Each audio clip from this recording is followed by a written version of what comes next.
What's up, everyone? So I had to stop and take a break a second so I could charge up my phone. I went on Facebook. You can see I stopped at a church to charge up my phone. I've been walking. I decided to walk all the way home because one, I lost that $2. And I've seen I could have got another $20 in bottles if I would have grabbed a bag, find a bag, but I'm trying to get home. That's not my mission, is to clean up much more bottles. I already got enough bottles. I was just trying to prove a point.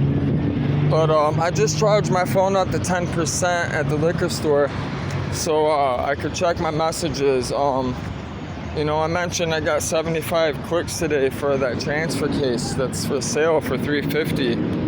So I'm on the move, I'm trying to get back home. I'm only 2 miles from the house and I'm fucking hungry. But I just broke down and fucking gave in and used my travel cash app that I have. I had $1.89 left in there from $10 that was sent to it recently from a lady that was she bought a TV for me at a garage sale, and instead of giving me cash, she sent me $10. She asked me if I had cash up. I said, yeah. I gave her a TV for $10, so HD TV actually. So with the remote and everything, I hooked her up.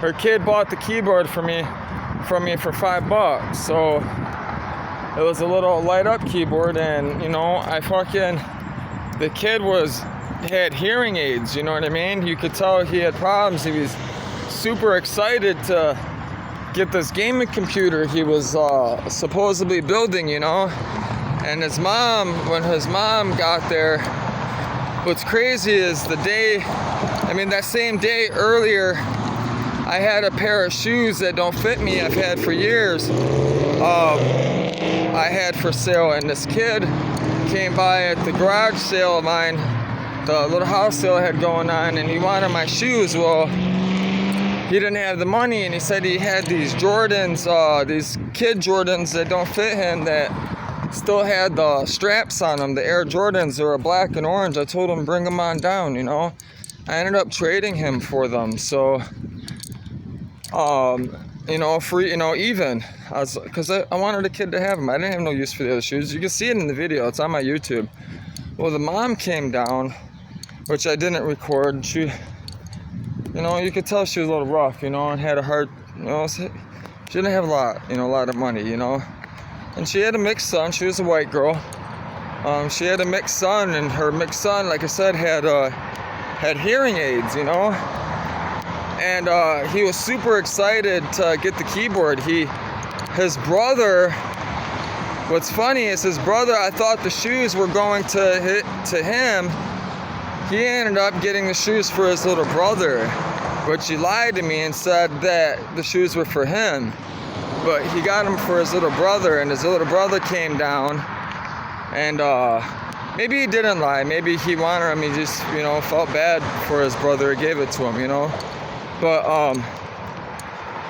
like I said, his little brother came down and seeing the keyboard. I wanted $10 for the keyboard, but, he told me that he had allowance. Before he even told me that he wanted to buy the keyboard, he said that he was getting money from allowance, So I was like, all right, it's probably not going to be much, And I felt good about the kid being interested in computers. I'm a computer geek, I'm a big Linux freak,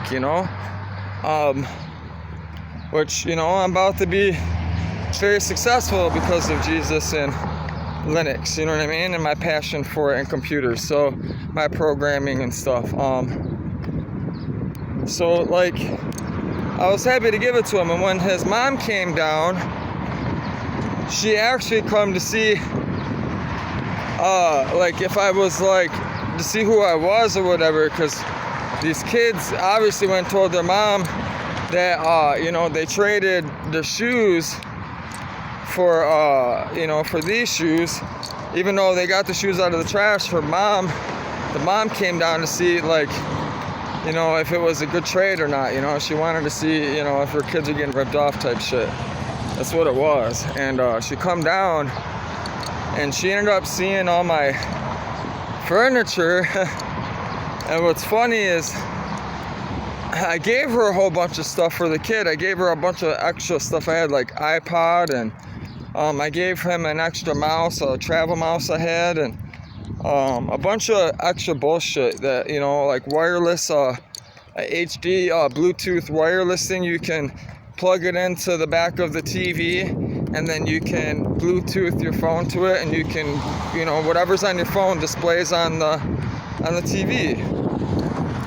Well, like, I gave her all this stuff. It was like overwhelming for her, you know. She was like, why are you giving me all this stuff? I told her, I'm like, look, your kid is obviously interested in computers.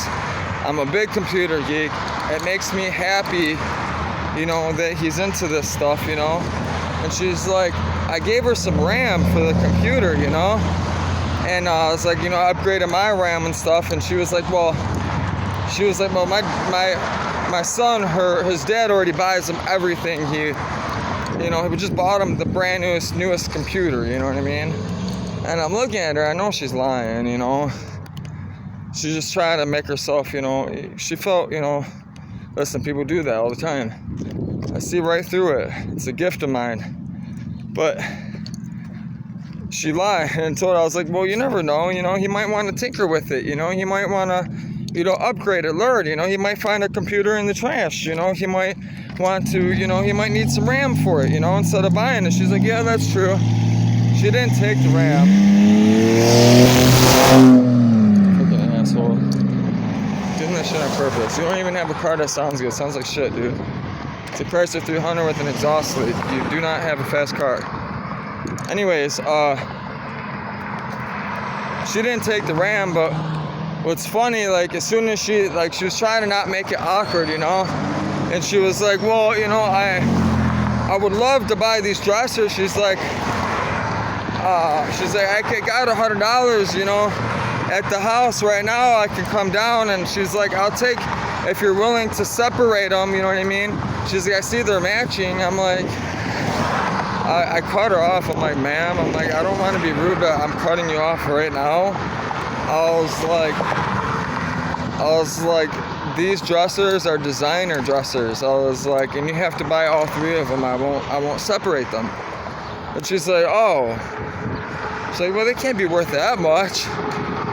I'm like, wow, really? You're talking like that to me? Like, you know what I mean? Like, you have no idea what you're looking at. You obviously have no appreciation for stuff, you know what I mean?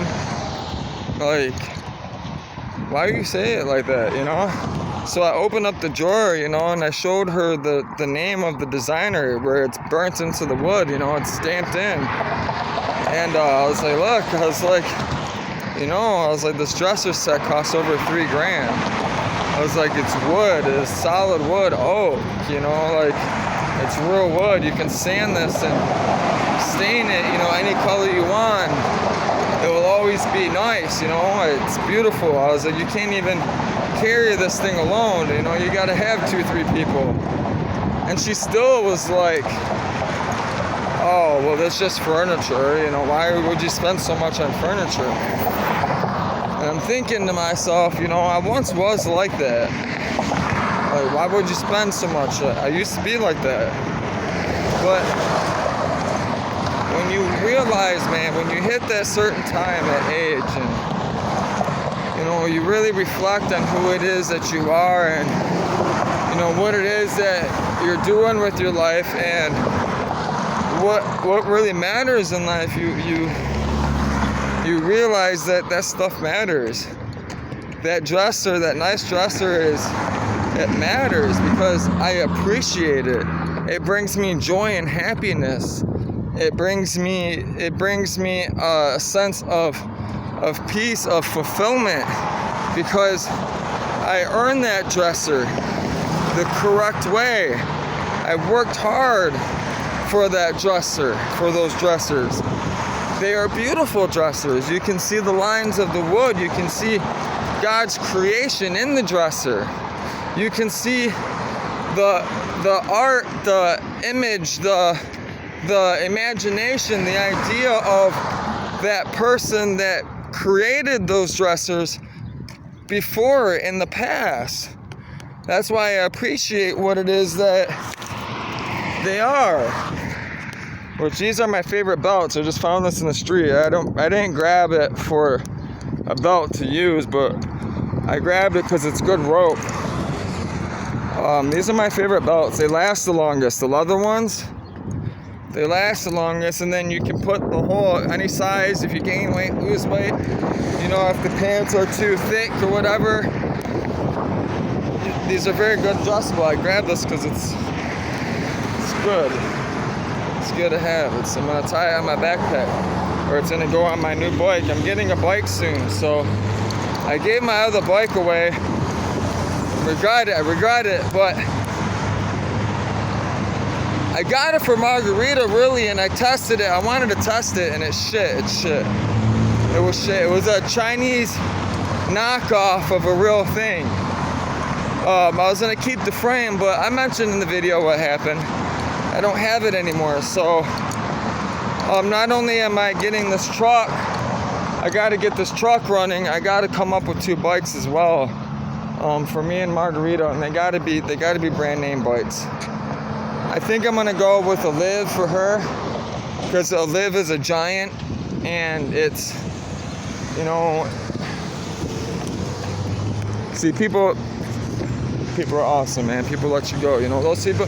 All right, listen, man, when you travel, don't go in front of people. Listen, don't walk in front of people. Don't ride your bike in front of people. Go behind them. But those people, when they make a conscious look at you, you know what I mean? They tell you to go, and I see them, you know what I mean? I can see their spirit. They're, you know, they're not like, okay, as soon as I let this guy, I'm gonna fucking gas it, you know, hit him, you know. Look, people are like that, man. You never know. You never know, man. If you scroll down my Facebook on Life Stories Perspectives, when I went down the day I gave my bike away that night,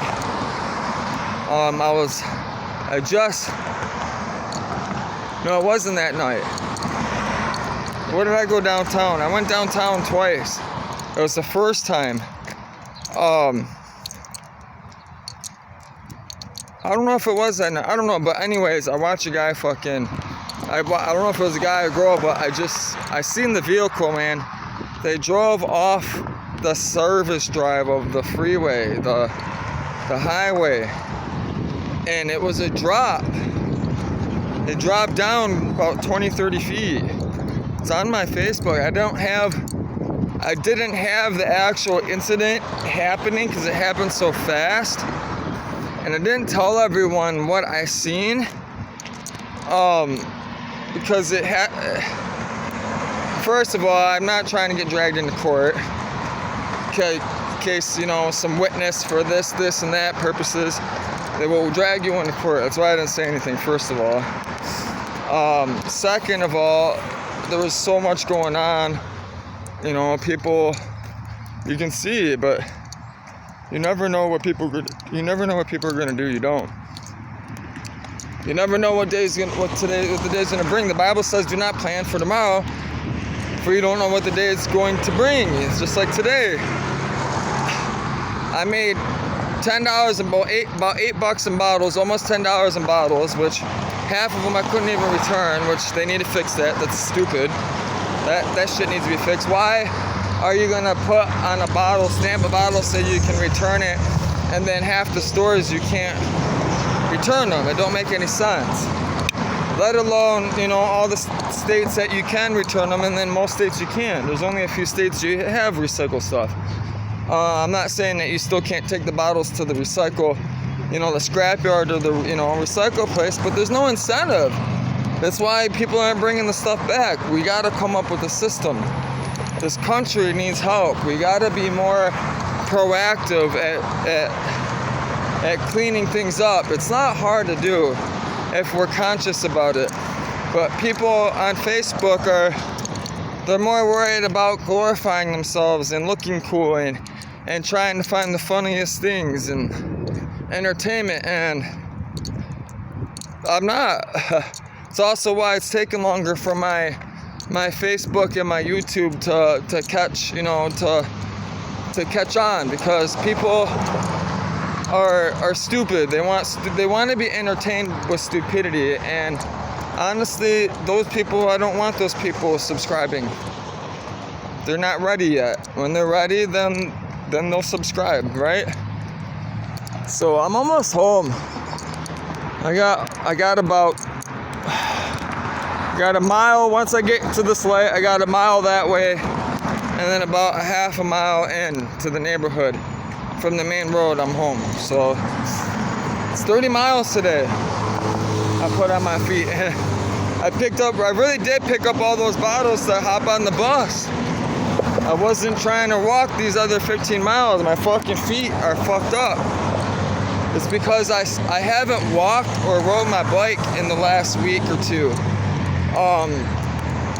And you gotta stay on it when you're traveling like this. You gotta stay active. You can only take a break for a day or two. Once you take a break for more than 4 or 5 days, you start losing it, And I've been working out, but not putting 30 miles on my feet, it's rough. And if it wasn't for these New Balance 515s and these fucking Avalanche dollar store socks, which are amazing actually, they're no blister slip glide, which actually I'm pretty sure I got a blister, but it ain't gonna be bad. It would be, dude, I'm telling you, any other socks, any other shoes, I'd be fucked up. I'd be limping like an old man right now, whining like a bitch. I would. That's why I got these shoes. It's my second pair. I'm about to go buy another pair, a black pair. As soon as I get some money, I get to the store. I gotta get a bike. I see a bunch of them. I want to spend some money on a nice one, but I don't want to blow my wad either. I gotta get car parts, truck parts, and truck parts aren't cheap. And I really can't do anything until the 20th, until I go to court, so I can see what's going on with this house and figure out how much time I have left. I've been looking at the laws, but I want to know what the judge says. I'm going to go by what the judge says, personally. Because whatever that judge says is whatever goes. That's a nice AMG. That's an AMG GT. God, that was sexy. Sounded so good.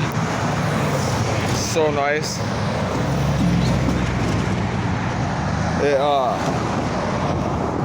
Shit.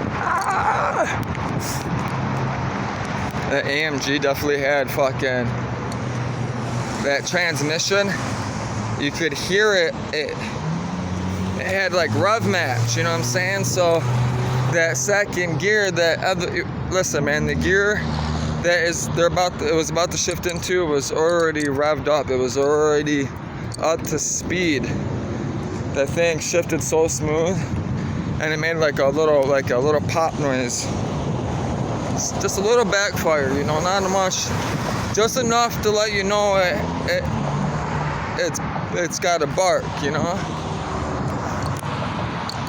like AMG, I like Mercedes. The only thing I don't like about them is I've worked in the import industry. Listen, man, I worked at Michigan Imported Cars. It's the biggest, best. It's the only salvage yard in the state of Michigan in tri-state area that directly, specifically only deals in imports. All the other junkyards, the other salvage yards, they deal in both, domestic and import.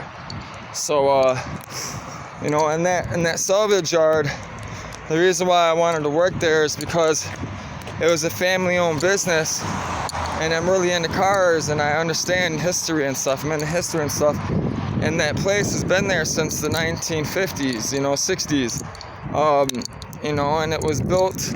That place was built off of Triumphs, and Jaguars and British cars, all those little things, Porsches and stuff.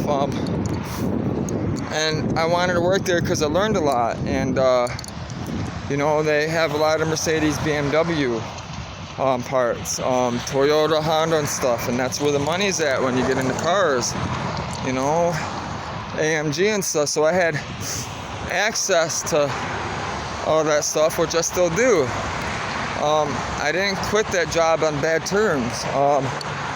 You know, it was too hard for me to get to that place with my truck breaking down 3 times. Then my dad was driving me there, and then, you know, I would let my dad would let me drive the truck. I help him get the EcoBoost truck, you know, and he was supposed to pay half the bill, stay in this house, the house that you guys see in the video, and I was, you know, going to do my car thing. I wasn't going to do Life Stories Perspectives. I was going to do my car show, you know, and maybe do sailing later on down the road, you know, because you got to have 2 people to sail a charter to do it correctly. And, you know, before I met Margarita, I didn't have anybody, you know, to go on the boat to say that they would marry me, let alone sail with me, you know. So that changed everything. And then with my dad losing his memory within 6 months, I watched my father slip away in 6 months, and that's part of why I started Life Stories Perspectives. I had no way to let out the pain. I was dealing with a lot, and Margarita isn't here. You know, she's dealing with a lot herself, with not seeing her family, being away from home, and being used by this agency and these families, you know, and she don't want to just give it up and go back home when she already has so much invested in time. And that's why I'm working so hard to get all this going before she finishes her contract, because when she finishes her contract, I gotta be able to sponsor her and prove that she makes over $30,000 a year, you know, and that's not easy to do. Kind of like this. This is out on the road. I really like this. They're giving it away. I'm about to carry it if it's not heavy. Let's see if it's light. Oh yeah, I'm carrying this. I'm carrying this home. Most definitely. I'm gonna let you guys go. I'm taking this home. Put my tools in it. This is awesome. It'd be perfect for the boat too. I could find it I can hang this in the boat in the little tool area, the little tool or in my shed, or, you know, in my barn that I'm going to be finding. I'm trying to find a small piece of property with just a barn I can make it upstairs and have like little twisty stairs and pull in the cars, her car, my car, and just live above it, because we're going to be on the boat most of the time, you know, traveling, sailing. I'm taking this home. I gotta walk to the main road down there and then half a mile this way. So I gotta walk a little over about a mile now, because almost a mile and a half. I'll see you guys later once I get this phone charged up.